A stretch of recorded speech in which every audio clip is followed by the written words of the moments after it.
Canada امریکہ کی طرح بھارتی ایجنٹس پاکستان میں بھی شہریوں کے قتل میں ملوث نکلے۔ پاکستان نے اپنی سرزمین پر بھارتی دہشت گردی کے ثبوت دنیا کے سامنے رکھ دیے۔ سیکریٹری خارجہ سارس سجاد نے پریس کانفرنس میں بتایا 2 پاکستانی شہریوں کے قاتلوں اور بھارتی ایجنٹوں کے درمیان رابطوں کے ثبوت حاصل کر لیے۔ شاہد لطیف کو گزشتہ برس 11 اکتوبر کو سیالکوٹ میں قتل کیا گیا۔ بھارتی ایجنٹ یوگیش کمار نے قاتل عمیر کی خدمات سوشل میڈیا کے ذریعے حاصل کی۔ بینک ٹرانزیکشن کے ثبوت بھی مل گئے۔ 12 اکتوبر کو عمیر کو بیرون ملک فرار ہوتے ہوئے پکڑا گیا۔ راولا کوٹ میں ریاض کو قتل کرنے والے عبداللہ علی کو بھی ایئرپورٹ پر گرفتار کیا گیا۔ عبداللہ علی کو بھارتی ایجنٹ اشوک کمار نے اجرتی قاتل رکھا تھا۔ اجرتی قاتلوں نے دوران حراست جرم قبول کیا۔ بھارتی ایجنٹوں کو پاکستان اور دیگر ملکوں میں قتل عام پر انصاف کے کٹہرے میں لانا چاہیے۔ Evidence of the links between Indian agent and the assassination of 2 Pakistani nationals on Pakistani soil. Indian agents use technology and safe havens on foreign soil to commit assassinations in Pakistan. Mr. Shahid Latif was assassinated outside a mosque in the city of Sialkot. An Indian agent, Yogesh Kumar, based in a third country, orchestrated the assassination. Yogesh Kumar recruited Muhammad Umair to trace and assassinate Shahid Latif. Umair organized a team of 5 target killers, succeeded in assassinating Shahid Latif on 11th October 2023. Law enforcement authorities quickly apprehended the target killers, including Muhammad Umair, who was trying to flee the country on 12th October 2023. Another Indian agent was involved in the killing of another Pakistani national, Muhammad Riaz, who was assassinated during Fajr prayer in a mosque in Rawla Court on 8 September 2023. Law enforcement agencies tracked the killer, Muhammad Abdullah Ali, and arrested him on 15th September 2023 while boarding a flight at Jinnah International Airport, Karachi. Interrogation revealed that Muhammad Abdullah Ali was recruited and guided by Indian agent Ashok Kumar Anand and Yogesh Kumar. بنا تو پہلا حکم تمام سیاسی قیدیوں کی رہائی کا ہوگا۔ بلاول بھٹو کا اعلان۔ لالا موسیٰ میں خطاب کرتے ہوئے کہا مخالفین کی بہن بیٹیاں قید رکھنا مجھ پر حرام ہوگا۔ لیگی کارکنوں سے مخاطب ہو کر کہا ووٹ کی عزت چاہیے تو تیر پر ٹھپا لگائیں۔ یہ شیر نہیں رہا۔ پی ٹی آئی کارکنوں کو بھی انہیں 4تھی بار وزیراعظم بننے سے روکنا ہے۔ پی ٹی آئی والے آزاد کو ووٹ ڈالیں گے تو وہ بھی شیر کو جائے گا۔ ناراضگی کی وجہ سے اپنا ووٹ ضائع نہ ہونے دیں۔ نون لیگ کا راستہ روکنا ہے تو پیپلز پارٹی کا ساتھ دینا ہوگا۔ بلاول بھٹو جلسے سے خطاب کر رہے تھے۔ انتخابی مہم زور و شور سے جاری ہے۔ وزیراعظم بنا تو پہلا حکم تمام سیاسی قیدیوں کی رہائی کا ہوگا۔ بلاول بھٹو کا اعلان۔ لالا موسیٰ میں خطاب کرتے ہوئے کہا مخالفین کی بہن بیٹیاں قید رکھنا مجھ پر حرام ہوگا۔ لیگی کارکنوں سے مخاطب ہو کر کہا ووٹ کی عزت چاہیے تو تیر پر ٹھپا لگائیں۔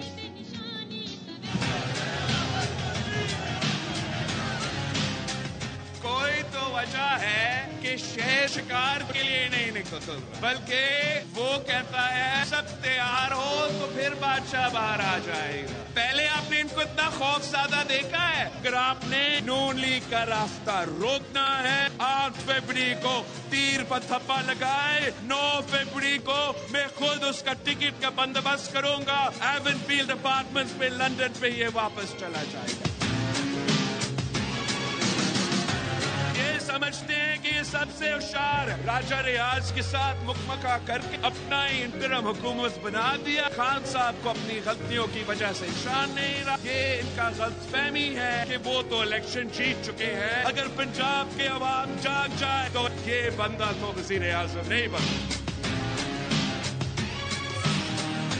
اگر آپ کا وزیر اعظم بنتا ہوں میرا پہلا ہدایت ہی یہی ہوگا کہ تمام سیاسی کارکن جو سیاسی قیدی بن چکے ہیں ان کو رہا کرو۔ میرے لیے یہ حرام ہوگا کہ میں اپنے مخالف کی بہنوں کو اپنے مخالف کی بیٹیوں کو پکڑ کے جیل میں ڈالوں۔ سیاسی قیدی بھی رہا کر دینا، پہلے ذاتی جیلیں تو بند کرو۔ سابق وزیر اعظم شہباز شریف کا بلاول بھٹو کو جواب۔ منڈی بہاؤالدین میں جلسے سے خطاب میں کہا نواز شریف دور میں کوئی سیاسی قیدی نہیں تھا۔ اپنے مہربان کو مشورہ دینا چاہتا ہوں نجی جیلوں کے خاتمے کا اعلان کریں۔ ان جیلوں میں بچوں اور خواتین پر ظلم ڈھایا جاتا ہے، کوئی ان مظلوموں کی آہو فغاں سننے والا نہیں ہوتا۔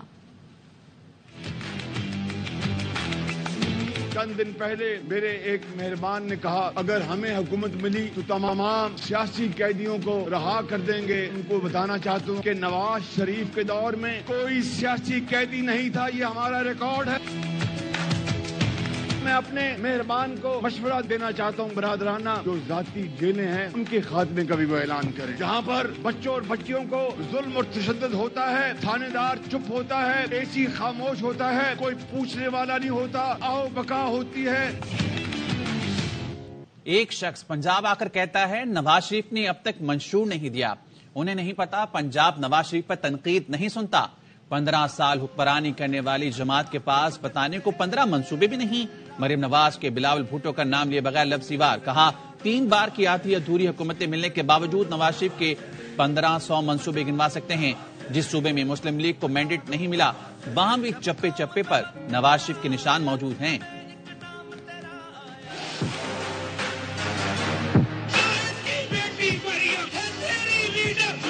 نون لیگ کے علاوہ ساری جماعتیں ایسی ہیں جنہوں نے کیا کچھ بھی نہیں۔ کچھ جماعتیں آج کل پنجاب میں ایسی بھی آئی ہوئی ہیں جنہوں نے 15 سال ایک صوبے میں حکومت کی ہے، اور آج پوچھو کہ 15 سال میں 15 منصوبے گنوا دو تو کچھ بھی نہیں ہے بتانے کے لیے۔ میں نواز شریف کے 1500 منصوبے گنوا سکتی ہوں۔ جس صوبے میں نواز شریف کو مینڈیٹ نہیں ملا وہاں چپے چپے پر نواز شریف کے خدمت کے نشان موجود ہیں۔ ایک شخص آ کر پنجاب میں کہہ رہے نواز شریف نے ابھی تک منشور نہیں دیا، پنجاب میں آ کے نواز شریف پر تنقید کرتے ہیں، یہ نہیں پتا کہ پنجاب نواز شریف پر تنقید نہیں سنتا۔ مریم نواز شریف کا یہ پہلا الیکشن ہے، میں وہ امیدوار بالکل نہیں جس کو لوگ پرچی پہ لکھ کے دیتے ہیں کہ ہمارے یہ مسائل ہیں۔ پنجاب میں دفعہ 144 اس لیے لگائی کیونکہ لاڈلے کے جلسے میں عوام نہیں آ رہے۔ پی ٹی آئی رہنما یاسمین راشد کہتی ہیں بلاول بھٹو ہمارے ووٹ نہ مانگیں، اپنی کارکردگی پر ووٹ مانگیں۔ پیپلز پارٹی نے کراچی کا جو حال کیا سب جانتے ہیں، ہم نے عوام کی خدمت کی ہے، صحت کارڈ دیے، احساس پروگرام شروع کیا، مسافر خانے بنائے۔ عام انتخابات میں فوج اور سول آرم فورسز کی تعیناتی کا نوٹیفیکیشن جاری کر دیا گیا۔ وفاقی کابینہ نے گزشتہ روز فوج تعیناتی کی منظوری دی تھی۔ آئین کی شق 245 کے تحت ملک میں فوج تعینات کی جائے گی۔ 5 سے 10 فروری تک فوج کوئک رسپانس فورس کے طور پر حساس پولنگ اسٹیشنز کے باہر تعینات ہوگی۔ فوج کی تعیناتی انتخابات کو شفاف اور پرامن بنانے کے لیے کی جائے گی۔ Civil arm forces printing corporation of Pakistan اور پاکستان پوسٹ فاؤنڈیشن میں بھی تعینات کی گئی ہے۔ سینئر سیاستدان الہی بخش سومرو کی اہلیہ انتقال کر گئیں۔ انا للہ و انا الیہ راجعون۔ ادارہ اس دکھ کی گھڑی میں لواحقین سے اظہار تعزیت کرتا ہے۔ یہاں یہ وضاحت کرنا بھی ضروری ہے کہ غلطی سے اہلیہ کی بجائے خود الہی بخش سومرو کے انتقال کی خبر چل گئی، جس پر ادارہ معذرت خواہ ہے۔ یہ خبر سومرو فیملی کی جانب سے غلط اطلاع کی بنیاد پر نشر ہوئی۔ سومرو فیملی نے بعد میں خود اس اطلاع کی تصحیح کی، جس کے بعد ARY نیوز پر بھی درست خبر نشر ہوئی۔ آگے بڑھتے ہیں اور آپ کو بتائیں اڈیالہ جیل میں 9 مئی واقعات پر بانی پی ٹی آئی اور شاہ محمود کے خلاف مقدمات کی سماعت۔ عدالت نے ملزمان پر فرد جرم عائد کرنے کے لیے 6 فروری کی تاریخ مقرر کر دی۔ سماعت انسداد دہشت گردی عدالت کے جج ملک اعجاز آصف نے کی۔ بانی پی ٹی آئی کے خلاف 12 اور شاہ محمود قریشی پر 6 مقدمات درج ہیں۔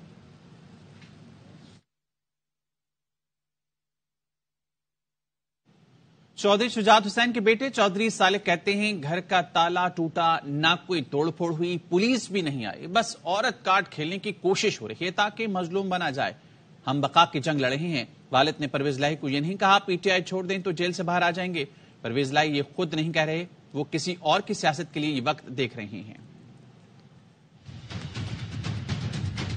مقابلہ کرنے کا شوق نہیں، انہوں نے اپنی راہیں ہمارے سے جدا کر لی۔ چودھری شجاعت حسین صاحب کو اپنی ہی جماعت کی صدارت سے ہٹانے کی کوشش کی۔ تو سروائیول کے لیے ہم نے وہ جنگ لڑی۔ لوگوں نے تو پی ٹی آئی میں چلے جانا تھا، لیکن ان کو تھا کہ جماعت بھی ہائی جیک کر کے اس کو ریڈنڈنٹ بنا، کوئی توڑ پھوڑ نہیں ہوئی، نہ کوئی پولیس آئی نہ کچھ اور ہوا۔ لیکن دوسری طرف سے بھرپور کوشش کی جا رہی ہے کہ ایک تو عورت کارڈ کھیلا جائے، دوسرا مظلوم بنا جائے۔ ہم تو چاہتے ہیں کہ معاہدہ ہو جائے، کوئی طے ہو جائے، گائیڈ لائن بن۔ پرویز صاحب کر رہے ہیں، وہ بھی پرویز صاحب نہیں کر سکتے، وہ جیل میں ہیں، لیکن وہ کسی وجہ سے وہ کسی اور کی سیاست کے لیے یہ وقت دیکھا جا رہا ہے۔ پھر چودھری شجاعت حسین صاحب نے بتایا کہ میں ایک رات پہلے ان کے پاس گیا تھا اور میں نے ان سے ریکویسٹ کی تھی کہ آپ خود نہ جائیں، وکیلوں کو بھجوائیں۔ دنیا یہی کرتی ہے، لیکن وہ کیمرہ مین اور وہ ساتھ ایک لے جا کے تب شاید سیالکوٹ میں وہ ڈاکٹر صاحب کی والدہ کا بھی واقعہ ہوا تھا، تو انہوں نے کہا کہ اچھا مومنٹم بنے گا۔ شجاعت حسین کو آج بھی ان کی بڑی فکر پرویز لاہی صاحب کی، وہ آج بھی درد رکھتے ہیں۔